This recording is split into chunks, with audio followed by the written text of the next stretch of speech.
Au loin, les bombardements intensifs qui continuent sur le dernier bastion du groupe État islamique. Et au milieu du désert, encore des centaines de femmes et d'enfants qui fuient le déluge de feu. Parmi ces silhouettes noires et poussiéreuses, surtout des familles de djihadistes. Nous rencontrons cette Française de Toulouse, Dorothée Macaire. Elle se présente comme la femme de Jean-Michel Klein. Avec son frère Fabien, il était la voix française du groupe État islamique. Fabien Klein a été tué par un drone il y a 2 semaines. Cette femme affirme que Jean-Michel Klein est mort lui aussi. On a commencé par droner son grand frère. Et comme vous saviez, il était présent, il était gravement blessé. Et là, on l'a tué il y a 2 jours. Le mortier dans la tête, c'était direct. On le voulait, la peau des frères Klein. On les voulait, les frères Klein. On les a eus.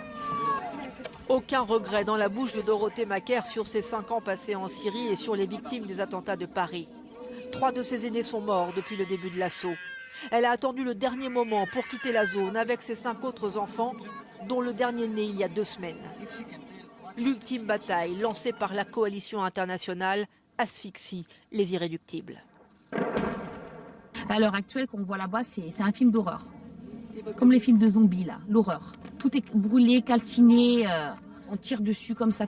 On a l'impression qu'on est des proies, des lapins. On nous tire dessus comme ça, partout. Et les bombardements aussi? Et les bombardements, ça n'arrête pas.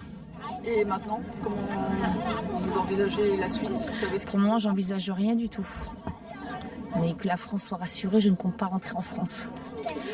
L'épouse de Jean-Michel Klein sera certainement entendue dans les prochains jours par les services de renseignement français. Elle est un témoin précieux. Elle dispose sûrement d'informations importantes sur l'organisation des attentats du 13 novembre 2015.